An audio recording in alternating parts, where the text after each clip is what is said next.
Hello everyone, welcome back. My name is Shivam and I am a KV teacher. और इस channel पर हम आपसे केवीएस रिलेटेड कंटेंट और अपडेट्स को शेयर करते हैं। आज की वीडियो में हम पढ़ने वाले हैं 40 कंप्यूटर के क्वेश्चंस। और ये केवल 40 क्वेश्चंस नहीं हैं, ये अपने आप में 400 क्वेश्चंस के बराबर हैं। इसमें इतनी इन्फॉर्मेशन है कि इससे 4 गुना क्वेश्चंस और भी सॉल्व किए जा सकते हैं और उसके बाद और भी आपके कॉन्सेप्ट्स क्लियर होंगे। तो ये वीडियो बहुत ही इंपॉर्टेंट होने वाली है, इसको अंत तक ज़रूर देखना। वीडियो शुरू करने से पहले मैं आपको बताना चाहूँगा कि अगर आप मेरे टेलीग्राम चैनल से नहीं जुड़े हैं तो मेरे टेलीग्राम चैनल से जुड़ जाइए। लिंक आपको डिस्क्रिप्शन में मिल जाएगी एवं कमेंट में पिंड भी होगी, वहाँ से आप टेलीग्राम से में जुड़ जाइए। वहाँ आपको रेगुलर अपडेट्स मिलते रहेंगे। इसके अलावा टीचमेंट ऐप को डाउनलोड करके मेरी लिंक के थ्रू जुड़ जाइए, उसमें मेरी क्लास में जुड़ जाइए। उससे क्या होगा, उससे आपको वीकली 1 या 2 मॉक टेस्ट मिलेंगे। अवेलेबिलिटी के हिसाब से जितना मैं फ्री रहूँगा उस हिसाब से मैं आपको मॉक टेस्ट बना लूँगा। बिल्कुल जो केवीएस का टियर 1 है उसके पैटर्न के हिसाब से बनाऊँगा, उसके लेवल के हिसाब से बनाऊँगा। तो आप टीचमेंट ऐप को डाउनलोड कर लीजिए और लिंक के थ्रू मेरी क्लास से कनेक्ट हो जाइए। क्लास से जुड़ने में आपको थोड़ा सा टाइम लग सकता है क्योंकि मुझे रिक्वेस्ट एक्सेप्ट करनी पड़ती है, तो थोड़ा सा पेशेंस रखिए, आप ज़रूर क्लास में ऐड हो जाएंगे। चलिए वीडियो को शुरू करते हैं। यूपीएस स्टैंड्स फॉर, मतलब यूपीएस का क्या अर्थ होता है। तो आपको पता होगा कंप्यूटर में एक डिवाइस होती है, कंप्यूटर के साथ एक और आपके लिए छोटा सा इन्वर्टर लगा होता है जो लाइट चले जाने पर वर्क करता है, ताकि एकदम से कंप्यूटर शट डाउन ना हो जाए और आपके जो प्रोग्राम रन हो रहे थे वो क्या ना हो जाए, वो एकदम से क्लोज ना हो जाए, है ना। आप उन प्रोग्राम्स को सेव कर पाएँ प्रॉपरली। तो इसके लिए यूपीएस एक डिवाइस होती है जो लगाई जाती है। इसको हम बोलते हैं uninterruptible power supply, UPS, uninterruptible power supply. चलते हैं next question. Which of the following is smallest memory unit compare to the other available options, मतलब दूसरे ऑप्शंस के मुकाबले सबसे छोटी, अन्य मौजूद विकल्पों की तुलना में सबसे छोटी स्टोरेज इकाई क्या है। तो सबसे छोटी इकाई है इसमें ऑप्शन 1 किलोबाइट। ठीक है, सबसे छोटा कंप्यूटर जो आपको है वो पता है कि 0 और 1 के रूप में इंफॉर्मेशन को सेव करता है, केवल 2 अंकों के रूप में। इनको बोलते हैं बाइनरी डिजिट। तो बाइनरी का बी और डिजिट का टी लेकर बनता है बिट। बिट का मतलब है 2 डिजिट्स, कौन कौन से, 0 और 1। अगर ये बिट 4 हो जाए, मतलब 4 बिट का मतलब है 8 डिजिट्स, है ना। अगर 8 बार 010101 इतना इन्फॉर्मेशन सेव करना हो तो आप बोलोगे कि कंप्यूटर को 1 निबल के बराबर स्टोरेज लगेगा। कितना, 1 निबल। और अगर 8 बिट हो जाए, 8 बिट स्टोरेज, 8 बिट मतलब 16 डिजिट, तो 8 बिट से बनता है 1 बाइट। क्या बनता है, 1 बाइट। फिर आपको पता होगा कि किलो का मतलब क्या होता है। जैसे 1 ग्राम आप 1000 बार रखते जाओगे, है ना, तो बन जाएगा 1000 ग्राम, जिसको हम बोल देते हैं 1 किलोग्राम। वैसे ही 1 बाइट में 1024 से मल्टीप्लाई कर देंगे तो बन जाएगा 1 किलो बाइट। अगर उसमें 1024 से और मल्टीप्लाई कर दोगे तो बन जाएगा मेगा बाइट। उसमें 1024 से और मल्टीप्लाई कर देंगे तो बन जाएगा गीगाबाइट। उसमें 1024 से और मल्टीप्लाई कर दो तो बन जाएगा टेराबाइट। और उसमें 1024 से और मल्टीप्लाई कर दो तो बन जाएगा पेटाबाइट। मतलब 1024 KB में होता है 1 MB, 1024 MB में होता है 1 GB, 1024 GB में होता है 1 टेराबाइट TB, और 1024 TB में होता है 1 PB पेटाबाइट। चलिए चलते हैं अगले क्वेश्चन पर। So which of the following is the most preferred compared to the other options for high quality audio video output from a laptop, मतलब अन्य विकल्पों की तुलना में लैपटॉप से अगर आपको उच्च गुणवत्ता का दृश्य श्रव्य आउटपुट प्राप्त करना है तो आप किसको प्रेफरेंस देंगे, किसको वरीयता देंगे, लैन, USB, VGA या HDMI। तो लैन होता है local area network. Local area network का हाई क्वालिटी ऑडियो वीडियो से क्या काम। तो यहाँ इस क्वेश्चन का आंसर है HDMI। HDMI का मतलब ये हाई डेफिनेशन मल्टीमीडिया इंटरफेस। देखते हैं, आगे बढ़ते हैं। यहाँ HDMI का फुल फॉर्म भी लिखा हुआ है, हाई डेफिनेशन मल्टीमीडिया इंटरफेस। आपको आगे से हर क्वेश्चन में इस तरह से इन्फॉर्मेशन मिलती जाएगी, आप उस इन्फॉर्मेशन को बड़े ध्यान से देखिएगा, है ना, क्योंकि उससे आपके और भी क्वेश्चंस बन सकते हैं। आगे कभी हो सकता है VGA का फुल फॉर्म पूछ लिया जाए, DVI का फुल फॉर्म पूछ लिया जाए। USB क्या होता है, USB केबल आप सभी जानते हैं, वो जो केबल होती है वो USB केबल कहलाती है। USB का फुल फॉर्म होता है यूनिवर्सल सीरियल बस। VGA क्या होता है, वीडियो ग्राफिक्स एरे, जो वीडियो के लिए होता है स्पेशली। HDMI आज के लिए ऑडियो वीडियो के लिए सबसे बेस्ट है। OLED क्या होती है, एक तरह की LED होती है, जो LED मतलब लाइट एमिटिंग डायोड, और ओ मतलब ऑर्गेनिक। चलिए बढ़ते हैं नेक्स्ट क्वेश्चन की तरफ। Which of the following is not an example of operating system, इनमें से क्या एक ऑपरेटिंग सिस्टम नहीं है। तो ऑपरेटिंग सिस्टम क्या होते हैं, वो सिस्टम जो ऑपरेट करते हैं किसी डिवाइस को। जैसे जिस डिवाइस से अभी मैं वर्क कर रहा हूँ वो एंड्रॉयड बेस्ड है, तो एंड्रॉयड पर ऑपरेट करती है। अगर मैं कंप्यूटर पे इस पीडीएफ को मैंने एडिट किया है कंप्यूटर पर, वो कंप्यूटर विंडोज़ पर ऑपरेट करता है। ऑपरेटिंग सिस्टम हुआ विंडोज़, है ना। बिना विंडोज़ के, है ना, विंडोज़ ही उसको इंस्ट्रक्शन देती है कि अगर भाई होम बटन दबाते हो तो आपको होम पे आना है, इस यहाँ क्लिक करते हो तो ये स्क्रीन खुली है ना। तो आगे बढ़ते हैं, यहाँ आंसर होगा इनमें से वर्ड एक ऑपरेटिंग सिस्टम नहीं है। वर्ड तो एक एप्लीकेशन सॉफ्टवेयर है। क्या है? Application software. तो एप्लीकेशन ऐप है एक तरह से, वर्ड है ना, कंप्यूटर की ऐप है। जैसे मोबाइल में ऐप्स होती हैं वैसे ही कंप्यूटर की ऐप्स है। आगे बढ़ते हैं, कुछ खास फेमस ऑपरेटिंग सिस्टम की लिस्ट मैंने आपको दे दी है। विंडोज़ होता है, मैक ओएस होता है, लिनक्स होता है, एंड्रॉयड होता है, आईओएस होता है। नेक्स्ट क्वेश्चन है कि जो बिंग, गूगल और याहू ये किसके पॉपुलर एग्जांपल्स हैं, किसके लोकप्रिय उदाहरण हैं। RDBMS search engine, web browser या प्रोग्रामिंग लैंग्वेजेस, प्रोग्रामिंग भाषाएं। तो गूगल तो आप जानते हो, गूगल एक सर्च इंजन है, तो इसका सही आंसर क्या है? Search engine. Bing, Google, Yahoo ये सभी सर्च इंजन हैं।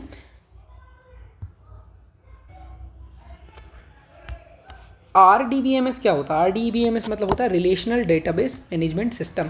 तो कुछ DBMS के एग्जांपल्स आपके सामने हैं। MySQL, ओरेकल हो गया, माइक्रोसॉफ्ट का SQL सर्वर हो गया, ये डेटाबेस को बनाने में काम आते हैं। सर्च इंजन आपके सामने कुछ दिए गए हैं। वेब ब्राउज़र आप जानते हो, जैसे माइक्रोसॉफ्ट का एज हो गया, मोजिला फायरफॉक्स हो गया और गूगल क्रोम हो गया, ये सारे वेब ब्राउज़र है। इसके अलावा इसके अलावा क्या है? प्रोग्रामिंग लैंग्वेजेस जो हो गई वो हो गई पाइथन, जावा, C++, है ना, C+ भी होता है। तो इस तरह से बहुत सारी प्रोग्राम, फोर्ट्रान हो गई, फॉर्मूला ट्रांसलेशन, बेसिक, कोबोल, ये सारी क्या हैं? प्रोग्रामिंग लैंग्वेजेस है। नेक्स्ट क्वेश्चन है कि अगर आपको साइबर सिक्योरिटी पर एक मल्टीमीडिया प्रेजेंटेशन देनी हो तो आप कौन से सॉफ्टवेयर का यूज़ करेंगे, कौन सी सॉफ्टवेयर की सलाह देंगे। तो वर्ड एप्लीकेशन में आपको पता है कि भाई लेटर वगैरह चीज़ें लिखी जाती है, डिस्क्रिप्शन केवल। एक्सेल शीट में आपको पता है कि जहाँ टेबल इन सब का काम हो, तो आपको प्रेजेंटेशन देना है तो आप किसका यूज़ करेंगे? माइक्रोसॉफ्ट पावर पॉइंट का। एक्सेस क्या है? एक्सेस से डेटाबेस बनता है ना, तो डेटाबेस बनाने के लिए एक्सेस का यूज़ होता है, प्रेजेंटेशन के लिए पावर पॉइंट, और अगर आपको मार्कशीट वगैरह बनानी हो, कोई डेटा देना हो तो एक्सेल, और लेटर लिखना हो तो वर्ड। अधिकांश MS ऑफिस एप्लीकेशंस में चयनित लिखित सामग्री को कॉपी करना है, अगर आपको कॉपी करना है तो कौन सी शॉर्टकट की का यूज़ करेंगे। तो कॉपी करने का के लिए शॉर्टकट की सभी को पता है, Ctrl+C होता है। इसके अलावा और भी कुछ कीज़ हैं, जैसे Alt+C से क्या होता है? वेरीज बाय ऐप, मतलब अलग अलग ऐप में Alt+C कोई खास विशेष तरह की स्टैंडर्ड कमांड नहीं है, किसी भी ऐप में कुछ हो सकता है।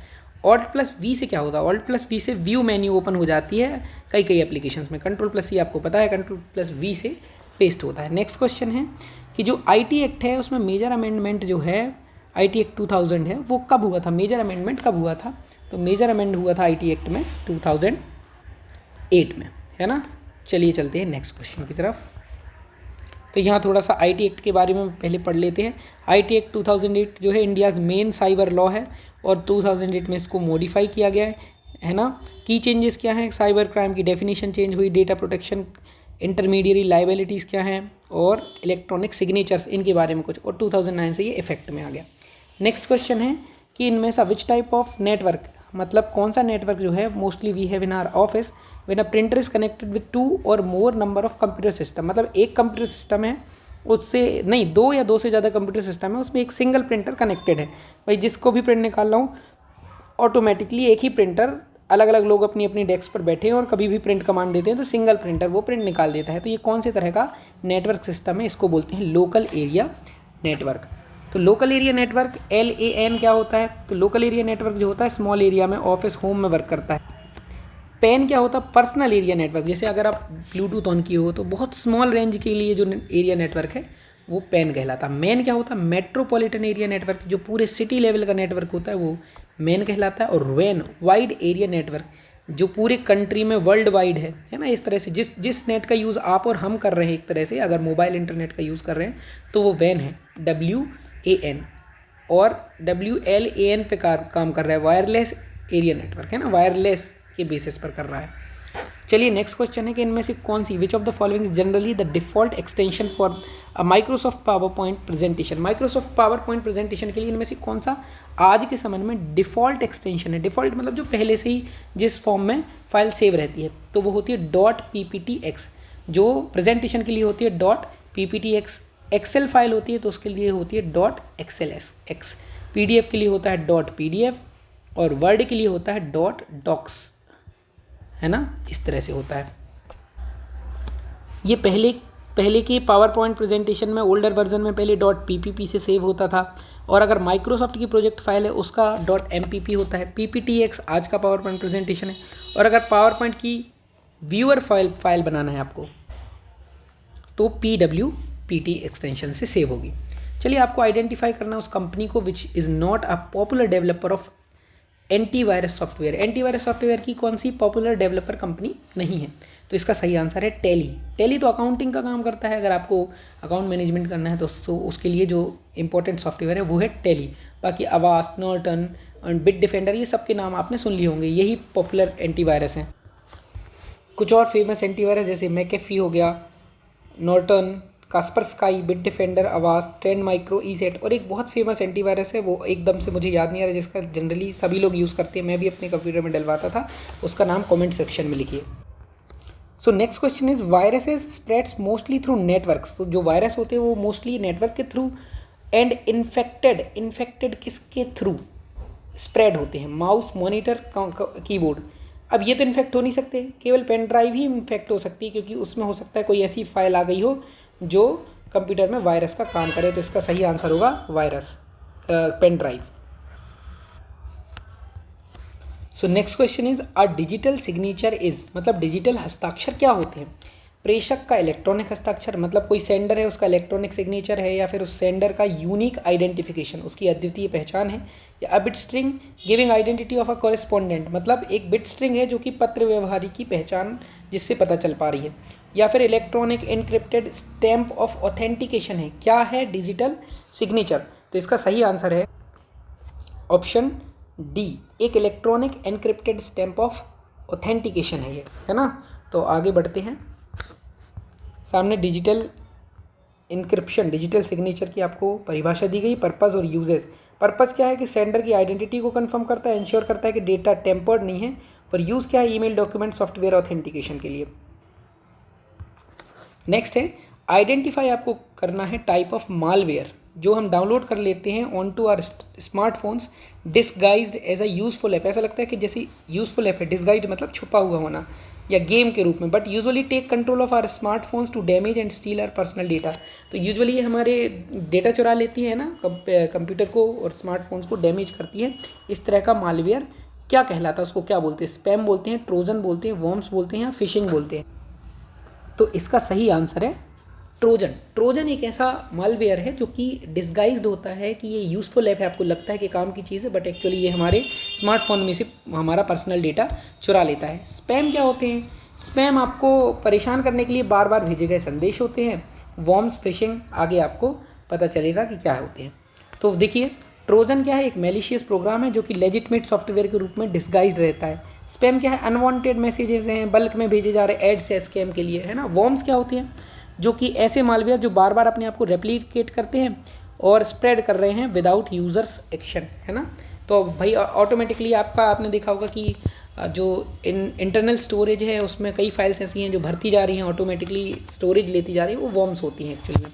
फिशिंग क्या है, फिशिंग कुछ फ्रॉडुलेंट अटेम्प्ट्स हैं to steal personal information by impersonating trusted entities. मतलब ऐसा लग रहा है जैसे मान लीजिए SBI से मैसेज आया कि आपका ID जो है ATM कार्ड ब्लॉक हो चुका है, तो इस लिंक पर क्लिक करके दोबारा इसका पिन जनरेट कर लीजिए।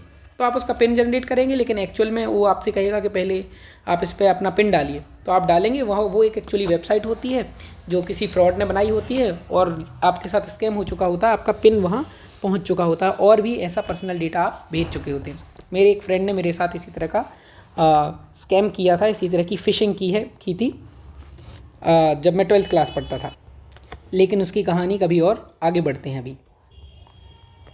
तो to make our password a strong one we must use dash in our password, मतलब अपने पासवर्ड को अगर हमें मजबूत बनाना है, स्ट्रॉन्ग बनाना है, तो क्या यूज़ करें?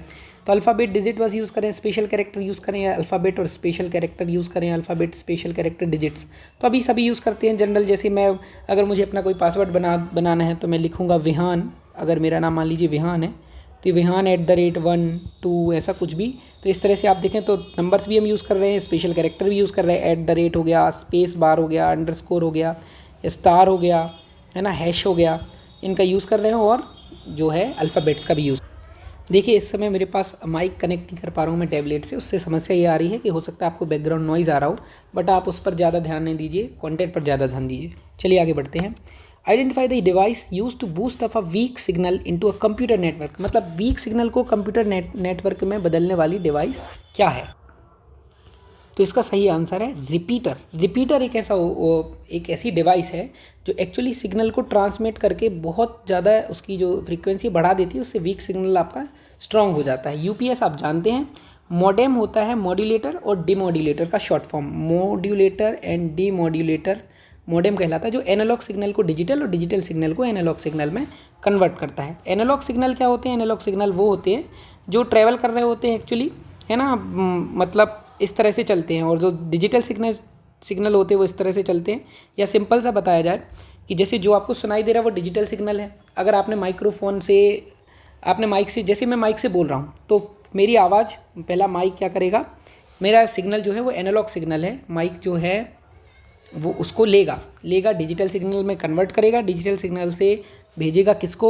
स्पीकर को भेजेगा, और स्पीकर जो है वापस उसको एनालॉग सिग्नल में कन्वर्ट करके हम तक वापस पहुंचा देगा। चलिए आगे बढ़ते हैं। RJ45 एक स्टैंडर्ड कनेक्टर है जो ईथरनेट नेटवर्क केबल्स में यूज़ होता है ना, उसके लिए यूज़ होता है। यूपीएस आपको पता है बैकअप पावर रखती है। Modem convert digital data signals for internet access and different vice versa, है ना। चलिए नेक्स्ट क्वेश्चन। मूवी फाइल का स्टैंडर्ड फाइल एक्सटेंशन क्या है मूवी फाइल के लिए? तो मूवी फाइल के लिए स्टैंडर्ड फाइल एक्सटेंशन है, आपको पता है जेपीजी एक इमेज का होता है, पीडीएफ आपको पता है MP3 ऑडियो के लिए होता है। तो option B will be the right answer. AVI का फुल फॉर्म होता है ऑडियो वीडियो इंटरलीव, तो यही चलचित्र फाइल का मानक फाइल एक्सटेंशन होगा .avi। Next question is two kind of main memory are RAM ROM. Main memory के दो प्रमुख प्रकार कौन से हैं? तो प्राइमरी मेमोरी जो है उसी को मेन मेमोरी बोलती है। प्राइमरी मेमोरी के अंदर ही आते हैं रैम और रोम, तो इसका सही आंसर है रैम और रोम। देखिए रैम क्या होती है? रैम वॉलेटाइल मेमोरी होती है। जैसे मैं अभी ऐप्स यूज़ कर रहा हूँ, तो जो मेरा टैबलेट है कुछ मेमोरी का यूज़ कर रहा होगा ऐप को रन कराने में, वो कहलाती है रैम। लेकिन कुछ देर बाद अगर मैं ऐप क्लोज कर दूंगा तो वो मेमोरी क्लियर हो जाएगी। तो वॉलेटाइल, अस्थाई, वॉलेटाइल का मतलब होता है अस्थाई मेमोरी जो टेम्परली स्टोर करती है डेटा को, ताकि सीपीयू जो होता है वो क्विक एक्सेस कर सके इंस्ट्रक्शन के लिए, है ना, तो वो रैम कहलाती है। और रोम क्या होती है? नॉन वॉलेटाइल, स्थाई मेमोरी होती है, परमानेंटली स्टोर कर लेती है। जैसे इसी फाइल को मैंने कंप्यूटर में सेव किया है, तो अगर मैं ये ऐप उड़ा भी दूँ तो भी मेरी ये फाइल कहीं नहीं जाएगी, तो ये रोम में सेव हो रही है। प्राइमरी मेमोरी क्या होती है? हाई स्पीड इंटरनल मेमोरी होती है, रैम रोम, है ना, दोनों ही directly accessible by the CPU, जिसको सीपीयू डायरेक्टली एक्सेसिबल करता है। सेकेंडरी मेमोरी क्या होती है? जो एक्सटर्नल स्टोरेज होती हैं, जैसे HDD हो गया, SSD हो गया, पेन ड्राइव हो गई, ये सारी सेकेंडरी मेमोरी होती है। डायनेमिक DRAM, ऑप्शन में था DRAM या डायनेमिक मेमोरी क्या होती है? DRAM, dynamic random access memory. RAM का full form random access memory, ROM का full form read only memory. तो DRAM मतलब डायनेमिक रैम। डायनेमिक रैम क्या है? जो कि स्टोर करती है each bit in capacitor and needs constant refreshing, जिसको कांस्टेंट रिफ्रेशिंग की ज़रूरत हो वो कहलाती है डायनेमिक। डायनेमिक मतलब जो चीज़ चलती रहे, है ना। और जो स्टैटिक रैम होती है उसके लिए कांस्टेंट रिफ्रेशिंग जो होती है उसकी ज़रूरत नहीं होती। डायरेक्ट एक्सेस क्या होता है? डाटा सीधे एक्सेस कर सकते हो आप किसी लोकेशन पर बिना किसी सीक्वेंशियल स्टेप्स को फॉलो किए। और सीक्वेंशियल एक्सेस मतलब अगर किसी डेटा तक आपको पहुंचना है, वो फिक्स्ड है कि आपको पहले इस फाइल में जाना पड़ेगा, उसके बाद इसमें जाना पड़ेगा, फिर इसमें जाना पड़ेगा, फिर आपको वो डेटा मिल पाए। अगर सीक्वेंस से जाना पड़ रहा है तो सीक्वेंशियल एक्सेस, और अगर डायरेक्ट यही फाइल मिल जा रही है आपको तो डायरेक्ट एक्सेस हो गया। नेक्स्ट क्वेश्चन है कि using output devices output device का यूज़ करके वन कैन, कोई क्या कर सकता है, डेटा को स्कैन कर सकता है, स्टोर कर सकता है, व्यू या प्रिंट कर सकता है या प्रोसेस कर सकता है। देखिए प्रोसेस करने का काम तो CPU का होता है, वो आउटपुट डिवाइस है नहीं। स्टोर करने का काम भी CPU का है। स्कैन आप स्कैनर से करोगे, इसका मतलब आप कंप्यूटर को इन्फॉर्मेशन दे रहे हो। अगर आप इन्फॉर्मेशन दे रहे हो तो आउटपुट कैसे हुआ, वो तो इनपुट हुआ। तो इस तरह से आउटपुट केवल हमें कहाँ मिल रहा है, जब हम अपना डेटा देख रहे हैं या उसको प्रिंट कर रहे हैं। तो आउटपुट डिवाइस से हम व्यू या प्रिंट कर सकते हैं। Option 3 will be the right answer. Next question है, मल्टी प्रोग्रामिंग कंप्यूटर जो सिस्टम होते हैं वो क्या क्या कर सकते हैं।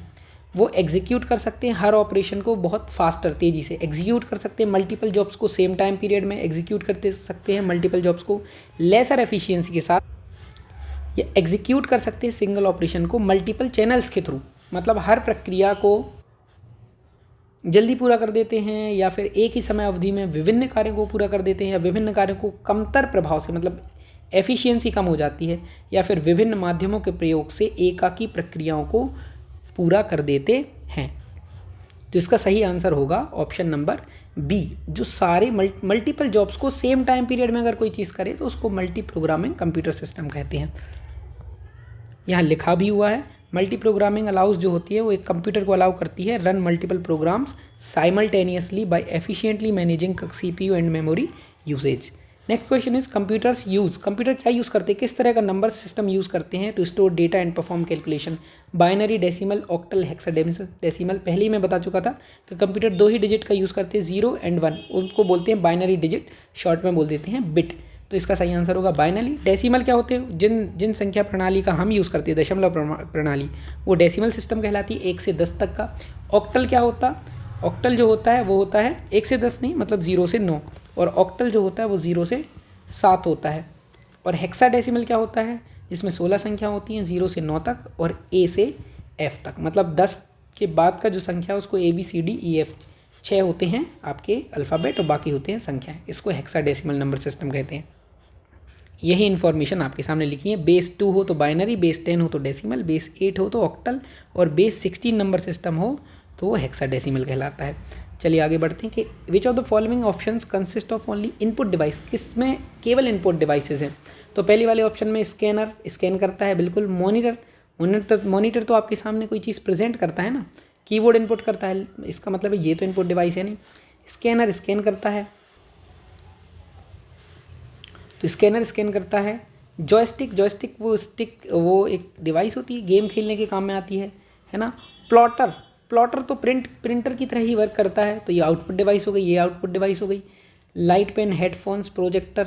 हेडफोन में तो आपको आउटपुट मिलता है, आप इनपुट क्या दे रहे हैं, आपको तो सॉन्ग सुनाई दे रहा है, कंप्यूटर आपको आउटपुट दे रहा है। प्रोजेक्टर है ना, यहाँ सही आंसर होगा ऑप्शन 3 जॉयस्टिक। लाइट पेन से लिख सकते हैं, है ना, जैसे ये इस तरह से मैं यूज़ कर रहा हूँ एक तरह से पेन का, ये भी एक तरह का लाइट पेन ही तो इनपुट दे रहा हूँ मैं कंप्यूटर को। वेब कैमरा में भी आप इनपुट दे रहे हो, कैमरे में आप दिख पा रहे हो, है ना। तो इसका सही आंसर है ऑप्शन 3। यहाँ कुछ इनपुट डिवाइसेस की लिस्ट है, एक बार ध्यान से पढ़ लीजिए आउटपुट डिवाइसेस की भी लिस्ट। इनपुट डिवाइसेस क्या होती है, keyboard, mouse, scanner, microphone, webcam, joystick, track ball, touch screen, light pen, barcode reader, मतलब कभी OCR या OMR लिखा भी आ सकता है ना, तो इस तरह की चीज़, या MICR लिखा आ सकता है। OCR मतलब optical character recognition, optical mark recognition, magnet mark recognition देख लेना इसको, optical mark recognition. MICR magnetic ink character recognition, है ना। MICR जो आपकी पासबुक में लगा होता है, बैंक की पासबुक में, है ना। तो इस तरह के ध्यान रखिएगा चीज़ों को। आगे बढ़ते हैं, एक्सपेंडिंग द टर्म CPU से को एक्सपेंड करेंगे तो क्या मिलेगा, एक्सपेंडिंग। CPU का फुल फॉर्म होता है सेंट्रल प्रोसेसिंग यूनिट। चलिए बढ़ते हैं आगे question. A computer that exhibits features of both analog and digital computer, दोनों तरह का जो कंप्यूटर है एनालॉग डिजिटल, उसको बोलते हैं हाइब्रिड, हिंदी में बोलते हैं संकर, है ना। संकर मिक्सचर हो जो है ना, तो एनालॉग और डिजिटल दोनों ही उसमें हाइब्रिड कंप्यूटर है। तो CPU का फुल फॉर्म हमें पता ही है, सेंट्रल प्रोसेसिंग यूनिट। आगे क्वेश्चन की तरफ बढ़ते हैं। आगे का क्वेश्चन है कि कंप्यूटर कौन सा कंप्यूटर है जो कि एनालॉग डिजिटल कंप्यूटर दोनों की तरह वर्क करता है, वो होता है हाइब्रिड कंप्यूटर, है ना। ट्विन कंप्यूटर क्या होता है, जहाँ 2 प्रोसेसर लगे होते हैं, 2 प्रोसेसर में से अगर कोई एक प्रोसेसर सही वर्क नहीं कर रहा तो दूसरा जो है आपको, ताकि फॉल्ट रिजल्ट ना मिले, सही रिजल्ट मिले, ऐसे कंप्यूटर को ट्विन कंप्यूटर। मेन फ्रेम जो होते हैं, जो बहुत सारे कंप्यूटर टास्क को एक साथ कर सके, साइमल्टेनियसली कर सके, वो मेन फ्रेम कंप्यूटर कहलाते हैं। सुपर कंप्यूटर आप सब जानते हैं। आगे बढ़ते हैं नेक्स्ट क्वेश्चन की तरफ। इनमें से कौन सा ऑपरेटिंग सिस्टम नहीं है? ऐसा क्वेश्चन पिछले सेट में भी आया था। तो एंड्रॉयड एक ऑपरेटिंग सिस्टम है, iOS भी एक ऑपरेटिंग सिस्टम है, यूनिक्स भी एक ऑपरेटिंग सिस्टम है, लेकिन वेब ओएस कोई भी ऑपरेटिंग सिस्टम नहीं है। तो चलिए बढ़ते हैं नेक्स्ट क्वेश्चन की तरफ। नेक्स्ट क्वेश्चन है, यहाँ आपके सामने कुछ ऑपरेटिंग सिस्टम के नाम भी हैं, Windows, Mac OS, Linux, Android, iOS, Unix, Chrome OS, Ubuntu, Fedora, Red Hat Enterprises Linux, है ना। तो इंडिविजुअल डॉट्स मतलब मॉनिटर पर एक तस्वीर की संरचना करने वाले एकाकी बिंदुओं को क्या बोलते हैं? ये तो आपने सुना होगा, इसको बोलते हैं पिक्सल। बढ़ते हैं नेक्स्ट क्वेश्चन की तरफ। निम्नलिखित में से कौन सा कथन एक फाइल एक्सटेंशन के महत्व को दर्शाता है? मतलब इंपॉर्टेंस क्या है फाइल एक्सटेंशन का? फाइल एक्सटेंशन का क्या इंपॉर्टेंस है? तो इंपॉर्टेंस ये है कि कंप्यूटर ये तय कर सकता है कि किस एप्लीकेशन में उसे खोलना है ना। जब फाइल एक्सटेंशन होता है तो कंप्यूटर ये पता कर लेता है कि उसे किस एप्लीकेशन में खोलना है। कुछ फाइल एक्सटेंशन मैंने आपको बताए हैं। जो टेक्स्ट फाइल होती है वो .txt से सेव होती है, वर्ड डॉक्यूमेंट .doc से, PDF जो होता है पोर्टेबल डॉक्यूमेंट फाइल वो .pdf में, एक्सेल SX में एक्सेल सीट जो है वो सेव होती है, और पावर पॉइंट PPTX से, इमेज जो होती है वो JPG या JPEG से, PNG भी होती है, GIF से भी इमेज होती है, MP3 से ऑडियो, MP4 से वीडियो, .exe से होता है एग्जीक्यूटेबल फाइल। मतलब कोई भी आप प्रोग्राम डाउनलोड करते हैं ना तो कंप्यूटर में .exe से जो होती है वो प्रोग्राम सेव होता है ना। जिप फाइल कंप्रेस्ड फाइल होती है। आप NCERT से किसी भी बुक का पूरी की पूरी बुक डाउनलोड कीजिए, .zip फाइल में ही आपको मिलेगी, है ना। कंप्रेस्ड फाइल होती है। HTML कोई भी वेब पेज जो होता है जिस लैंग्वेज में लिखा होता है उसमें से एक लैंग्वेज होती है HTML। HTML का फुल फॉर्म होता है हाइपर टेक्स्ट मार्कअप लैंग्वेज। ध्यान से पेपर में बार बार देखने को मिलता है। आगे हम जो क्वेश्चन सॉल्व करेंगे शायद उसमें देखने को मिल भी सकता है। CSS स्टाइल शीट फाइल होती है ना, एक तरह से एक्सेल शीट की तरह ही होती है। .js जावास्क्रिप्ट फाइल होती है। बढ़ते हैं नेक्स्ट क्वेश्चन की तरफ। Which of these program will you choose to write a letter to the head of institution? किसी इंस्टीट्यूशन के हेड को अगर आपको लेटर लिखना है तो कौन सा प्रोग्राम यूज़ करोगे? वर्ड प्रोसेसर की यूज़ करोगे, है ना। बाकी सारे आपको पता है स्प्रेडशीट का क्या यूज़ किया जाता है। तो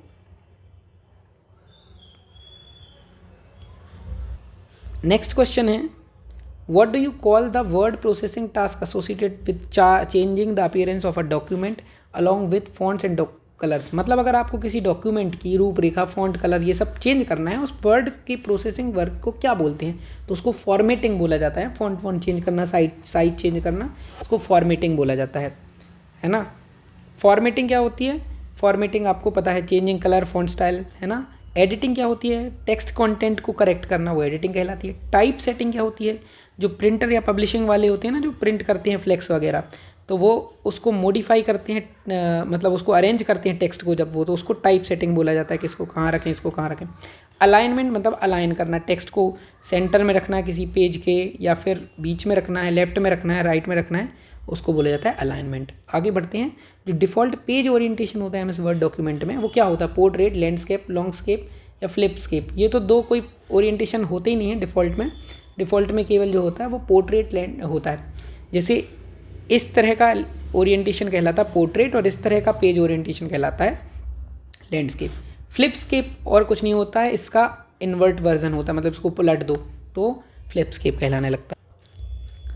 MS पावर पॉइंट प्रेजेंटेशन में जो प्री क्रिएटेड डिज़ाइन स्टाइल्स होती हैं, जो कि लेआउट को रेगुलेट करने के लिए, कलर स्कीम्स, इन सब के काम में आती है, वो क्या कहलाती है? मतलब अगर आपको पावर पॉइंट प्रस्तुति बनानी है, कोई PPT बनानी है आपको कोई, तो पहले से कुछ चीज़ें दी होती हैं कि आप चाहते हो तो इसका यूज़ कर सकते हो, इस डिज़ाइन का यूज़ कर सकते हो, इस डिज़ाइन का यूज़ कर सकते हो, उसको बोला जाता है टेम्पलेट्स। क्या बोला जाता है?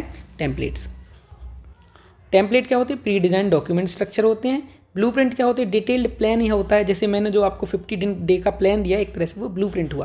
प्लेस होल्डर क्या होते हैं? टेम्परेरी टेक्स्ट या ऑब्जेक्ट जिसको बाद में रिप्लेस किया जाना हो, उसको प्लेस होल्डर बोला जाता है, कि बाद में मैं यहाँ कुछ लिखूंगा, है ना, अभी के लिए इस जगह पे कुछ निशान बना दूँ। ऑटो स्टाइल क्या होता है? फॉर्मेटिंग स्टाइल जो कि ऑटोमेटिकली अप्लाइड हो, ऑटो स्टाइल कहलाती है। Template, pre design document. Blueprint detailed plan होता है, जैसे आपका 50 डे का जो Tier 1 का मैंने प्लान बनाया था वो। प्लेस होल्डर क्या होता है? जो प्लेस जिसको आपको बाद में कुछ रिप्लेस करना हो, मान लीजिए किसी डॉक्यूमेंट में यहाँ आपको कुछ रखना है, तो पहले आप क्या लगा देंगे? निशान लगा देंगे, वो प्लेस होल्डर बन जाएगा, बाद में आप वहाँ कोई टेक्स्ट वेक्स्ट डाल सकते हैं। ऑटो स्टाइल क्या होता है? ऑटोमेटिकली जो फॉर्मेटिंग पहले से डिफाइंड होती है वो ऑटो स्टाइल कहलाती है। अब पढ़ते हैं नेक्स्ट क्वेश्चन कि MS पावर पॉइंट व्यू में अगर आपको प्रेजेंटेशन को केवल टाइटल और मेन टेक्स्ट ही दिखाना है तो आप कौन सा व्यू का यूज़ करोगे अगर आप PPT शो कर रहे हो? Slide view, outline view, notes page view या फिर थंबनेल व्यू? तो इसका सही आंसर है आउटलाइन, है ना। आउटलाइन व्यू क्या करता है? केवल आपको शीर्षक दिखाता है, प्रमुख टेक्स्ट, वो इमेजेस वगैरह ग्राफिक्स वगैरह शो नहीं करता। स्लाइड व्यू क्या होता है? वन स्लाइड एक टाइम पे दिखाता है जिसको आप एडिट कर रहे होते हैं। यहाँ शायद में एक पैनल बना होता है जहाँ आप एडिट कर रहे होते हैं स्लाइड को, स्लाइड व्यू बोला जाता है अगर इसको बस दिख रहा है ना। आउटलाइन व्यू आपको पता चल चुका है। नोट्स पेज व्यू क्या होता है? जो स्लाइड विथ स्पीकर नोट्स भी बताए साथ में कि जो स्पीकर है वो क्या बोलेगा, है ना, उसके नोट्स भी रखे तो नोट्स पेज व्यू कहलाता है। थंबनेल व्यू क्या कहलाता है? जिसमें स्मॉल इमेजेस दिखती हैं सारी स्लाइड्स की, है ना। थंबनेल आप जानते हैं जैसे वीडियो का थंबनेल होता है, वैसे ही अगर आपको सारी स्लाइड्स देखनी है क्या कैसी दिखेंगी बाद में, है ना, उनकी छोटी छोटी सी इमेज दिखाए, वो थंबनेल व्यू कहलाता है। चलिए आगे बढ़ते हैं। इंटरसेक्शन माने ऐसे टकराना, है ना। कॉलम और रो के इंटरसेक्शन एक्सेल वर्कशीट में क्या कहलाते हैं? उनको क्या बोला जाता है? सेल बोला जाता है। सेल क्या होती है? इंटरसेक्शन होती है। रेंज क्या होती है? आपने कोई सेल्स को सिलेक्ट किया, मान लीजिए B1 से लेके D1 तक की रेंज जो है सेल को सिलेक्ट कर लिया, B1 C1 D1, तो ये उसकी रेंज हो गई B1 to D1, ये रेंज कहलाएगी। बॉक्स क्या है? तो box another term for cell, cell के लिए एक दूसरी बॉक्स है, टर्म है, लेकिन इंपॉर्टेंट टर्म जो है वो सेल ही है। रेफरेंस क्या है? किसी सेल का एड्रेस या रेंज का एड्रेस जो कि फॉर्मूला में यूज़ किया जाए वो रेफरेंस कहलाता है। जैसे मान लो आपको सम करना, आपको जोड़ना है कि भाई सारे बच्चे हैं वो टोटल पैसे कुछ पैसे इकट्ठे किए किसी चीज़ के लिए, तो कितने पैसे हो गए? तो आपने एक बच्चे का सेल C1 में लिखा, फिर अगले वाले का D1 में लिखा, फिर E1 में लिखा, फिर F1 में लिखा। अब आपको इनका सम करना है तो आपको बताना पड़ेगा ना मुझे किस सेल का सम करना है। तो आप रेफरेंस देंगे कि मुझे C1 से लेके F1 तक का सम करना है या फिर मुझे C1 और E1 अकेले का सम करना है। तो ये जो आप सेल का एड्रेस बताते हैं उसको रेफरेंस कहते हैं। नेक्स्ट क्वेश्चन है कि अरेंजिंग द वेरियस रिकॉर्ड्स, उसकी जो प्रोसेस होती है with in a file in a given order और सीक्वेंस इज कॉल्ड। मतलब अगर आपको कोई फाइल है उसमें विभिन्न रिकॉर्ड को एक निश्चित क्रम में व्यवस्थित करना है तो उस प्रक्रिया को क्या बोलते हैं? तो उसको बोलते हैं सॉर्ट। जैसे आप जब आप क्या करते हैं, जो ई मार्केट प्लेस होते हैं वहाँ आप शॉपिंग करते हैं तो आप क्या करते हैं, प्राइस को सॉर्ट कर देते हैं लो टू हाई पर या हाई टू लो पर, है ना, कि पहले लो दिखाओ फिर उससे हाई दिखाओ फिर उससे हाई, तो एक क्रम में जमा दे रहे हैं ना, उसको बोला जाता है सॉर्टिंग। क्लासीफाइंग क्या होता है कि ग्रुपिंग कर देना, है ना, जैसे बॉयज़ को एक तरफ या गर्ल्स को, तो एक तरह से जेंडर को आपने क्लासीफाई कर दिया कि ये वाले जेंडर के बॉयज़ कहलाते, ये वाले जेंडर के गर्ल कहलाते, क्लासीफाई। समराइज़ करना, समराइज़ आप जानते हैं, मेन पॉइंट बता देना, उनको डेटा को कंडेंस कर देना, छोटे से हिस्से में रख लेना, है ना। सॉर्ट करना, अरेंज करना स्पेसिफिक ऑर्डर में, ascending descending, low to high, high to low, है ना, newest date oldest date first, है ना, हाई क्वालिटी लो क्वालिटी, या फिर जो बड़ी फाइल है स्मॉल फाइल लार्ज फाइल, इस तरह से आप स्पेसिफिक ऑर्डर में अरेंज कर रहे हैं, सॉर्टिंग कहलाएगी। ऑर्डरिंग मतलब ऑर्डर करना, sequentially on based on criteria, एक तरह का सॉर्टिंग ही है वो, है ना। तो MHRD मिनिस्ट्री का ICTA इनिशिएटिव इनमें से क्या है जो कि ई गवर्नेंस फॉर इंस्टीट्यूशन और यूनिवर्सिटी के लिए बढ़ावा देता है? तो स्वयं एक पोर्टल है जिस पे आप कर सकते हैं ऑनलाइन कोर्सेज। तो स्टूडेंट्स के लिए ऑनलाइन कोर्सेज मूक मैसिव ओपन ऑनलाइन कोर्स करने का एक क्या है, पोर्टल है जिसको स्वयं बोलते हैं। समर्थ पोर्टल टीचर्स के लिए है और बच्चों के लिए है ना, कोर्सेज करने के लिए, कुछ खास तरह की स्किल्स सीखने के लिए। विद्वान स्पेशली जो रिसर्च स्कॉलर्स हैं उनके लिए है। और INDIGI मतलब digital library, Indian digital library. तो डिजिटल लाइब्रेरी का पोर्टल जो है वो है ई गवर्नेंस फॉर इंस्टीट्यूशन। तो इसका सही आंसर है ऑप्शन डी। यहाँ सामने इसके बारे में और डिटेल में लिखी हुई, आप इसको पढ़ लीजिएगा। जो प्रोसेस है buying and selling goods and services over the internet is popularly known as, मतलब जो गुड सर्विस की सेलिंग हो गई, बाइंग हो गई, इस सर्विस को इंटरनेट पर, मतलब इंटरनेट पर इस सर्विस को करने को हम क्या बोलते हैं? तो ई कॉमर्स बोलते हैं। क्या बोलते हैं? E commerce. ई कॉमर्स क्या होता है? E commerce buying and selling goods services online. E trading क्या होता है? Online trading of stocks. E finance क्या होता है? Managing financial transactions digitally. E buying कोई टर्म नहीं होती है, बट वही बात हो गई है ना, ई बाइंग कोई टर्म नहीं होती। Choose from the following recent government initiatives a scheme that promotes e governance in India. मतलब आपको नीचे दिया गया नीचे जो ऑप्शन है उनमें से चुनना है कि कौन ई गवर्नेंस ई शासन को बढ़ावा देते हैं। डिजी लॉकर हो गया, दरोगा पोर्टल हो गया, आधार कियोस्क हो गया या मेक इन इंडिया, सबके सभी गवर्नेंस को बढ़ावा देते हैं एक तरह से। डिजी लॉकर भी देता है, आप अपनी मार्कशीट्स को सेव रख सकते हैं, बट सबसे ज़्यादा इंपॉर्टेंट अगर इसमें से आंसर लगाया जाए तो वो आधार कियोस्क है। डिजी लॉकर डिजिटल प्लेटफॉर्म है, आप डॉक्यूमेंट्स को ऑनलाइन स्टोर कर सकते हैं, एक्सेस कर सकते हैं। दर्पण पोर्टल, दरोगा पोर्टल तो अभी तक नहीं मिल रहा है कहीं, बट दर्पण पोर्टल जो है वो गवर्नमेंट पोर्टल है कम्युनिकेशन सर्विसेज के लिए। आधार कियोस्क आप जानते हैं, मेक इन इंडिया एक तरह का इनिशिएटिव है, ये कोई पोर्टल नहीं है। तो ई गवर्नेंस का सही आंसर इसके लिए होगा आधार कियोस्क। तो आज की वीडियो यहाँ समाप्त होती है। अगर आपको अच्छी लगती है तो इसको लाइक कीजिएगा, शेयर कीजिएगा और कमेंट कीजिएगा कि आपको ऐसी वीडियो और चाहिए है या नहीं, और बताइए क्या इससे आपके कॉन्सेप्ट्स क्लियर भी हुए हैं या नहीं। तो इस तरह से हम इस वीडियो को समाप्त करते हैं। Thank you very much.